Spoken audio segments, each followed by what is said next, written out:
to start off by sending our thoughts and prayers. I know that feels hollow, but to all the Floridians, Georgians, really all the Americans affected by the recent hurricane. I know it's impacted our state, obviously, but quite a few members of our team, not just Floridians, but a lot of Georgians on our team impacted. And so we're doing the best. The bye week couldn't come at a better time for a lot of our guys, an opportunity to go home. As you just heard Jayden Wheeler say, his family got hit pretty hard, and he's going to spend a couple days back home, helping out as much as he can. So it puts into perspective what the game that we play on Saturday, hopefully for everybody, that what these 18 to 22-year-old kids do every Saturday is really, really fun to watch. But it's not life and death.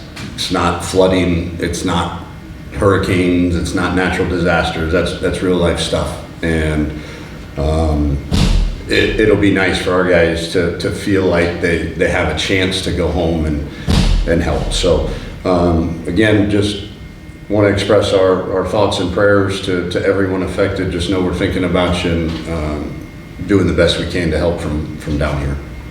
Questions?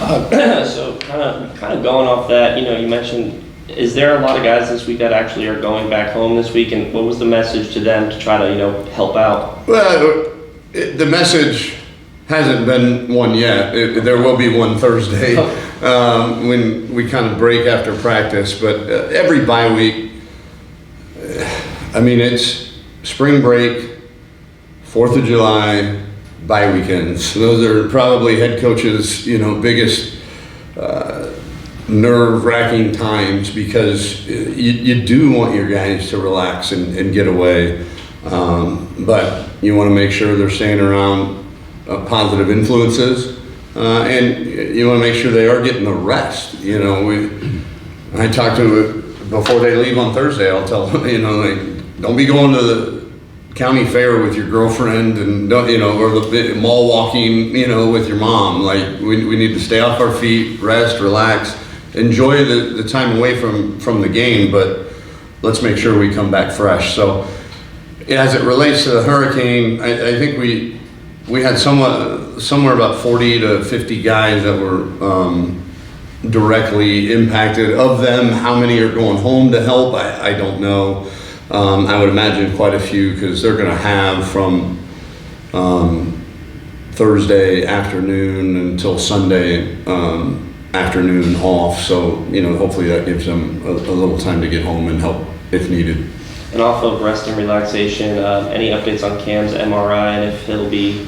Yeah, just a strain. He practiced today, did not throw, and he's got a lot of tape and stuff on it right now. I think the plan is, if he continues to progress the way he has in the last couple days, would be to throw a little bit tomorrow, see how that feels. If that goes well, then kind of throw him back in Thursday. And any other injuries besides Wendell? Wendell Fillard went through practice, was actually diagnosed not a concussion, so he didn't have to go into the 5-day protocol or anything like that. So he did well. Jay Will did not practice, but Jayden Williams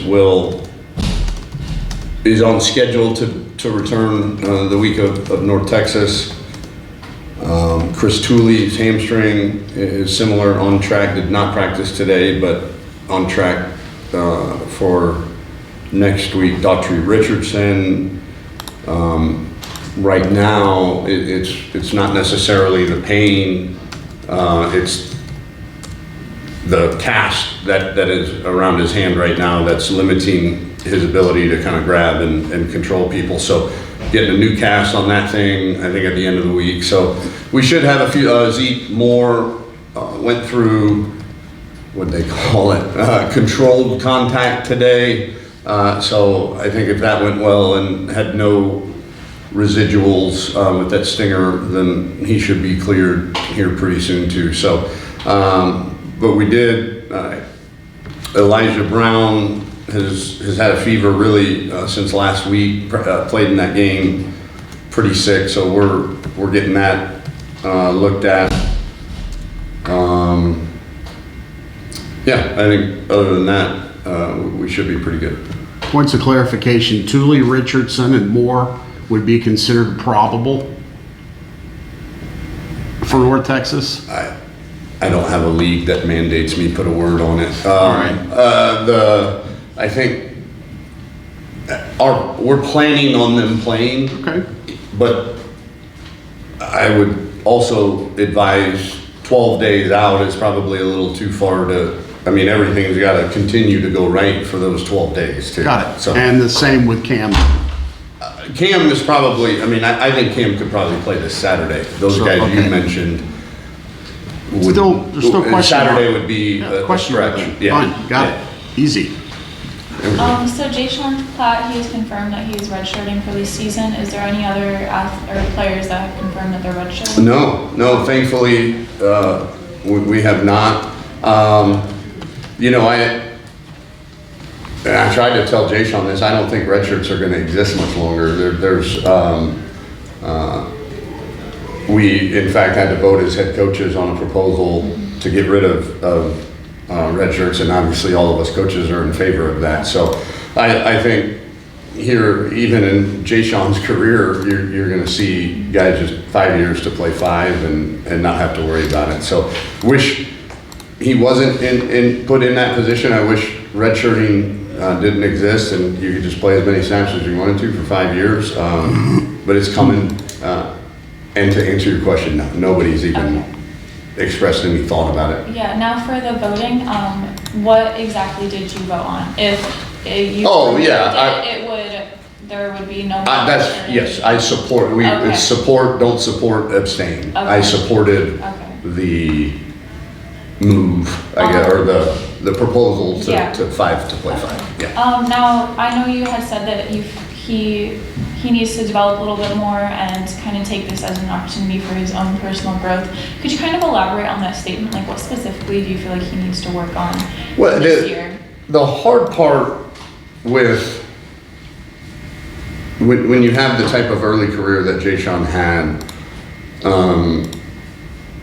you become, and I'm sure he feels this way, like a tweener, right? I think, when did he play 50 some odd snaps as a freshman, run down on kickoff, probably on kickoff return, but you're preparing with the varsity, so to speak, but you're probably a 2 or 3, second string, third string guy. A lot of what you're doing is watching, right? And so he didn't really develop, you know, in terms of like he would just getting rep after rep after rep on the scout team.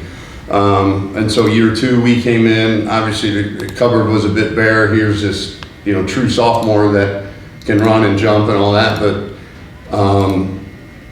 you know, really was a little bit behind in his development, and he knew that. That's the thing that I think as a head coach makes it stomachable, is that, you know, he knows he's still got to develop, and it's really good to see a young man his age say, I got a lot of work to do, you know.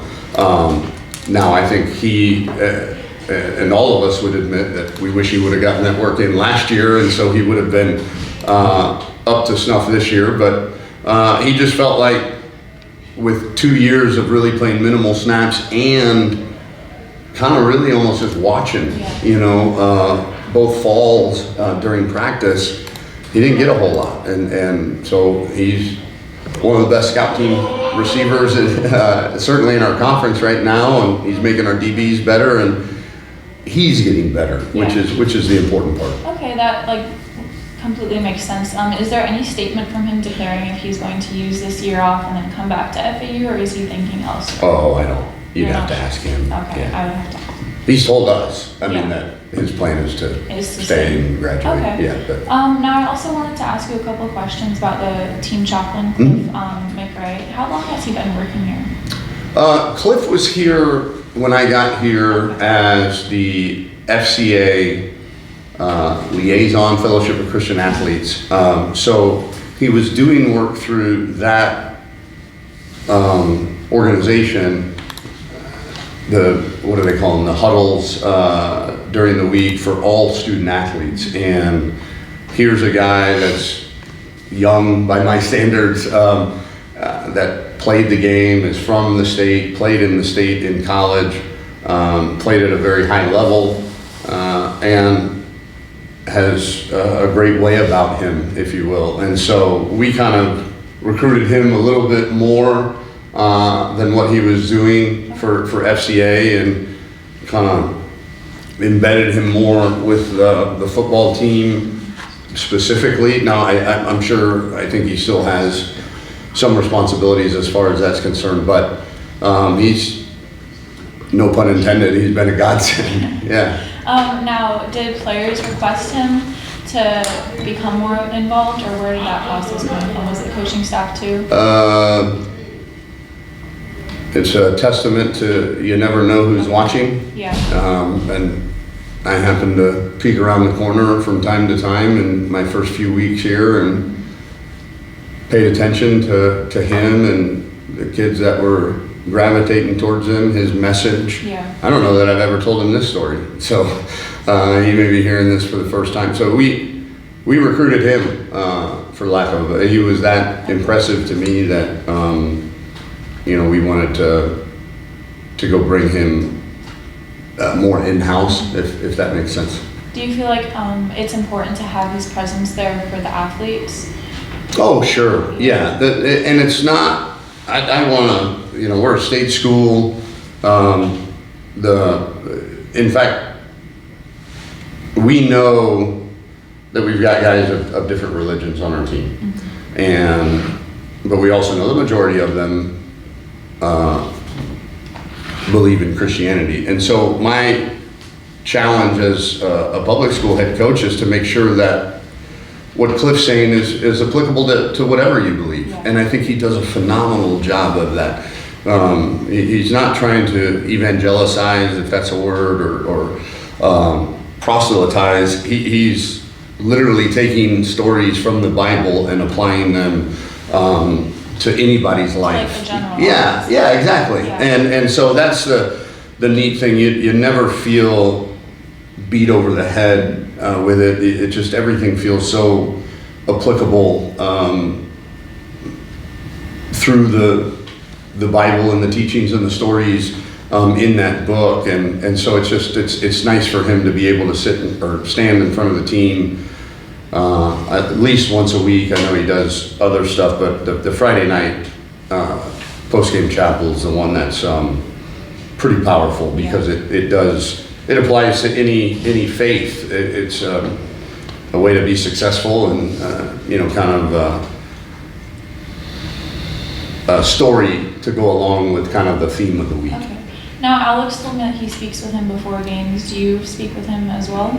I don't. No, I mean, So he's mostly I see him and say hello. Yes. He's mostly there to serve for the players. Yeah, I don't want to. Okay. I see him praying with the guys in the locker room and all that. That's their time. Okay, thank you. They've got dibs on him. Yeah. Alex mentioned that he, in his 4 years, he hadn't seen a level of buy-in that fast in between UConn and the Wagner week. Is that something that you noticed too? I mean, you've only been here 2 years, but still, did you notice there was that buy-in right there? And what's the feeling like heading into conference play? Well, I did sense. I don't want to over dramatize it either, but there was a shift.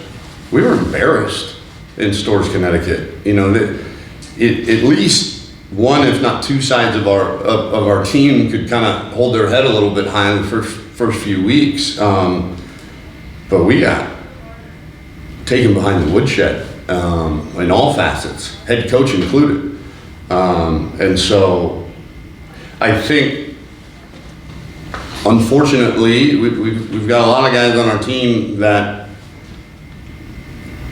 they keep touching the damn stove, and I don't. It's like my 2-year-old has to get burned one time, and they stop touching the stove. And so, you want to celebrate the progress, right? You look at the last game that we won against FIU. We really only played 2 good quarters, right? The second and third. I think we started 3 or 4 3 and outs on offense. We gave up 2 touchdowns on defense in the fourth quarter. Well, you could say, okay, progress. We started fast. We played a hell of a first quarter and a great second half. But now we're 3 out of 4, right? We were 2 out of 4. Now we're 3 out of 4. The moral of the story is the guys got punched in the mouth against UConn, not by Clemson, right? Which is the only kind of time I ever felt really physically overmatched since we've been here. And I think they knew that too. Like, hey, when you go to Clemson, those guys are going to make plays. I don't care how hard you play. I don't care, whatever. But I didn't think a team comparable to us would embarrass us like that. And I don't think they did either. I think they thought their way worked just enough that they could get by doing it. And maybe they thought that FIU was the standard. But this is no offense to our brothers down the road. It is not. We aren't either right now. But we're striving to be. And I think unfortunately they touched the stove again in Connecticut, got burned, and said, oh yeah, I remember what this feels like. This feels awful. This really burns. Like, I better go back and do all of the things that I've done before to make me not touch the stove. So if that means a new level of buy-in, I don't know, but I do know that there's a renewed belief that doing your own crap doesn't work. We have been, we're like 100% in my time here of doing your own crap and losing. So I think the way we lost mattered in Connecticut. We are butts kicked, and I think the guys realize whatever this man says to make me not feel like that again, I'm gonna do, because that was embarrassing. Last one from me. After looking at the film a little bit, what did you think of Casen's game overall? And heading towards the end of the season, is there something you see a package, a 2 QB system, or do you look to try to find one guy, or do you not know yet? Don't know yet. I don't know if. Casen's certainly a good athlete. I don't know if he's Michael Johnson type athlete to merit a package like that. But we've got time, I think. You asked me what I thought. I couldn't have scripted it better. For him to come in, we've been harping on ball security, he fumbles the ball. We've been harping on decision making, he throws a pass to God knows who in a 2-minute drill.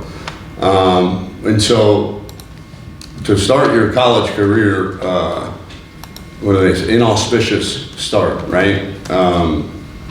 But he settled down, and just like the team did, I think it was a great script for the team, because boy, we wanted to start doing things our own way there in the second quarter. We wanted to panic when we got hit in the mouth with a little bit of adversity, and halftime, everybody kind of took a deep breath, and I thought Casen himself played remarkably well in the second half, especially you could feel that, like, I wasn't worried, but it was kind of fun as a dad to kind of just watch kind of some of this unfold, because you could feel the tension. You could, and at halftime, and so it was good for the offense to come out. We didn't punt again the rest of the day, ended with points. All the other drives didn't turn the ball over. And then our defense, whatever they did, didn't give up any points and all that. So I thought he played probably exactly the way I thought he would, which is really, really nervous and trying to do too much early, and then much like the rest of the team realized, okay, that's not working real well. Let me try it my coach's way and see if that works. And he played great in the second half. I'll be the caboose. There you go. Matt. You're used to it. It's going to be off topic. Matt Smitterbush. Yes, sir. Gonna have the pleasure of having him on our podcast this week. I'm sorry to hear that. Yes. Wanted to get your quick introduction, migration into your top guy, and just your overall thoughts on Matt. Respect. He's this is a guy that with a master's degree showed up at my office at Houston and said, I don't want to do whatever it was he was doing. I can't even remember. Sales. And said, I want to volunteer. I said, you want to do what? And he said, I want to be a part of this. I said, all right, go see that guy. Fernando Lovo was my chief of staff at the time, who I thought was, he still, he'll be an Division I athletic director before he's 40. He's that good. I said, that guy is the best in the business. Go learn from him. And everything Matt touched turned out better. And so he literally started working for a shirt and a seat on the plane to road. I don't even think he traveled to road games, actually, his first year, now that I think about it. So he didn't even get that. He got a couple polos and maybe a couple meals during training camp. And a couch. And a couch, yeah. So that told me all I needed to know about him, and how you do anything is how you do everything. It's, you want to know what kind of car or what kind of young man your daughter's dating, ask him to wash your car. Pay him, you can pay him whatever you want to pay him, but see how good a job he does. Why? Because you want to see how good he treats your daughter, see how good he treats the job that you just gave him, because how you do anything is how you do it, everything. And so everything he did was turned out phenomenally well. He's been extremely loyal. He's had chances to take jobs lots of different places, and he believes in us. He believes in what we're doing. And as a head coach nowadays in college football, I marvel at the stories I hear, of guys like, Bear Bryant, setting up the team travel and all that stuff, booking the hotel and all that. You couldn't do that. The operation is too big nowadays, and to have a guy to run kind of the non-football side of the operation that's so trusted is probably a luxury not many head coaches have too. Yeah, it's a lot of fun playing tackle again. I'm really comfortable there, but even like today, I played majority more guard. So it's been fun being able to play a little bit of everything and kind of trying to help where I can. Yeah, HVAC too. And then I guess secondly, what was clicking for you guys last weekend? I think you had over 570 yards of offense, and is that fun to celebrate with? Because so many guys got to play. Yeah, especially after a week like UConn, and we got hit in the mouth, and we were challenged as a unit to be more physical, and I think everybody bought into the game plan. Especially even with the backups getting in too, I think that was huge. But everybody was just kind of clicking. Like the backs were making great cuts, and seeing the whole CJ and Zubair, and I think four or five different backs played in the game, and they all did a really good job. But we kind of try to put it on our backs that it's time for us to kind of grow up and take it into our own hands. Have you had a chance to start working on North Texas, and what do you see in preparation for them? Yeah, we watched a little bit this morning. Coach Warner, he's quick with the installs and stuff like that, and making sure that we have the information so that we can go work on it on our own.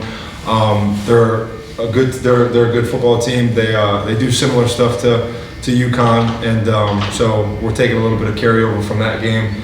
But they're a big physical team. They're well coached, and we know that we have to have our A game for them.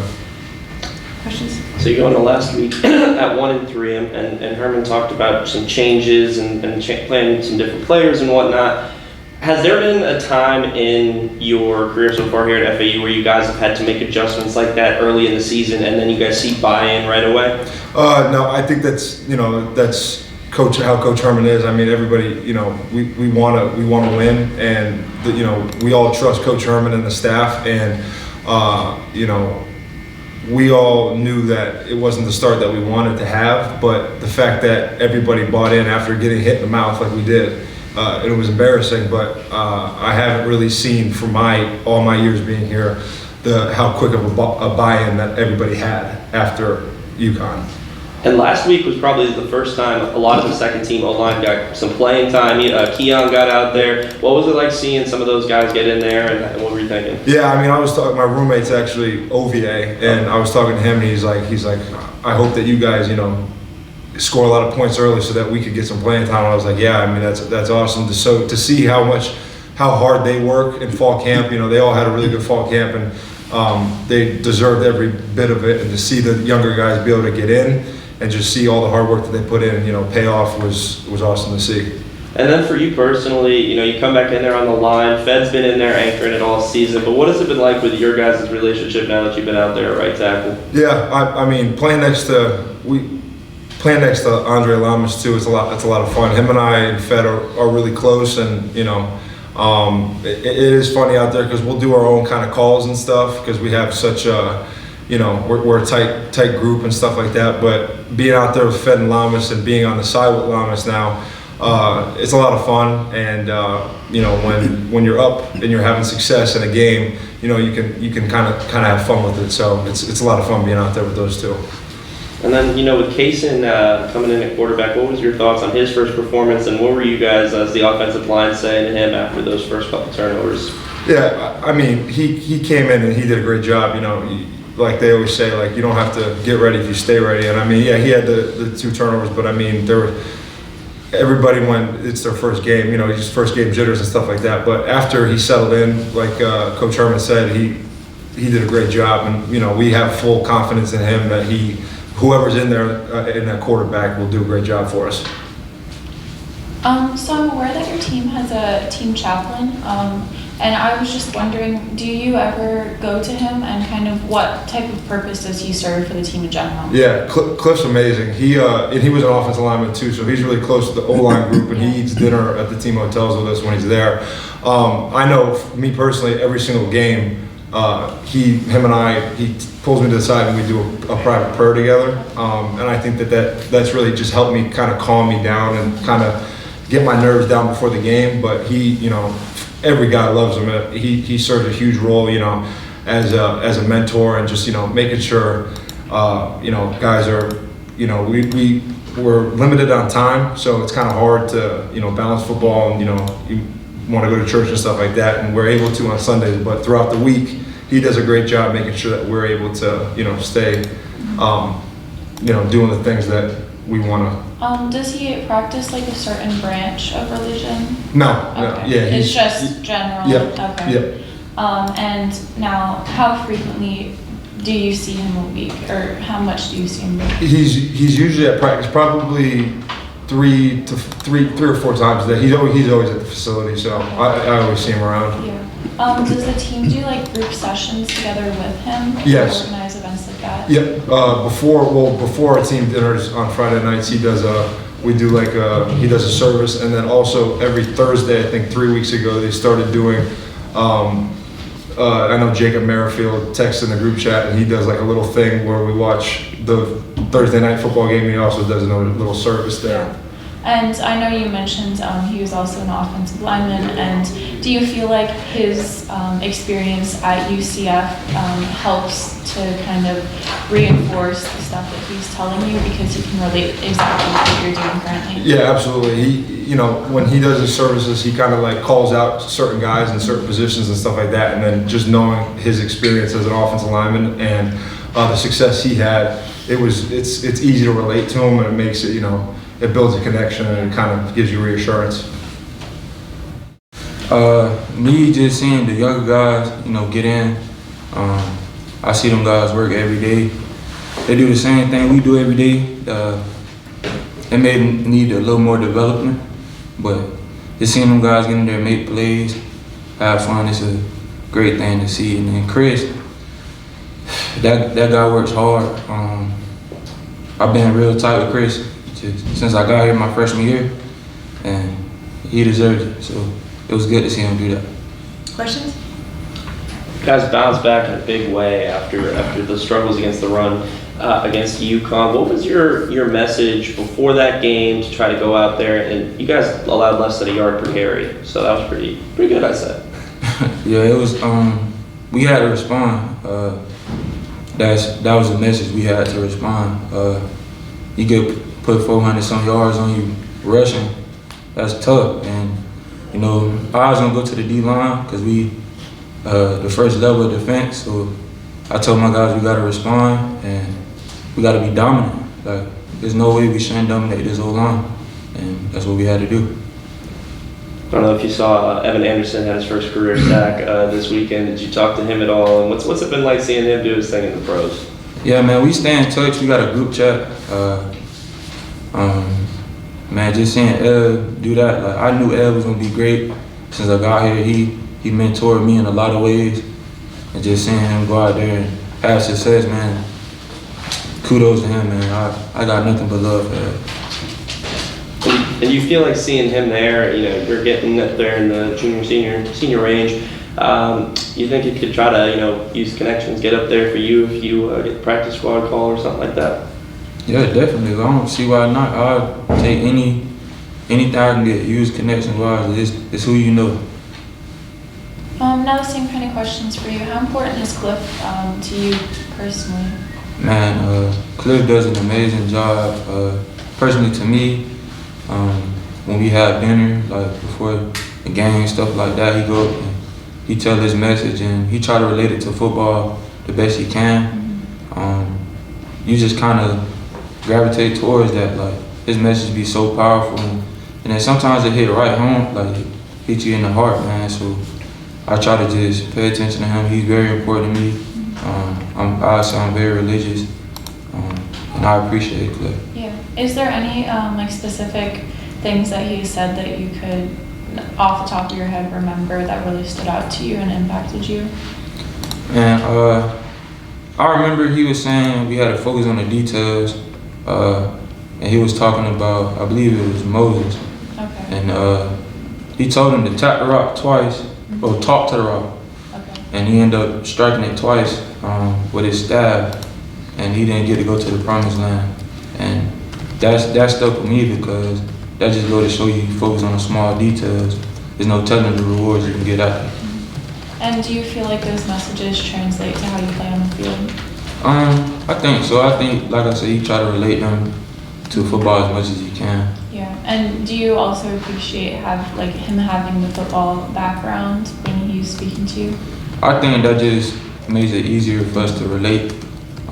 Just knowing that he coming from a place that he knows what he's talking about as far as football, and then when it comes to the religion part, we know what he's talking about. So seeing him trying to fuse that together is really a good thing. And has he been here your whole career at FAU? Yeah, he's been here for a time. Okay. Thank you.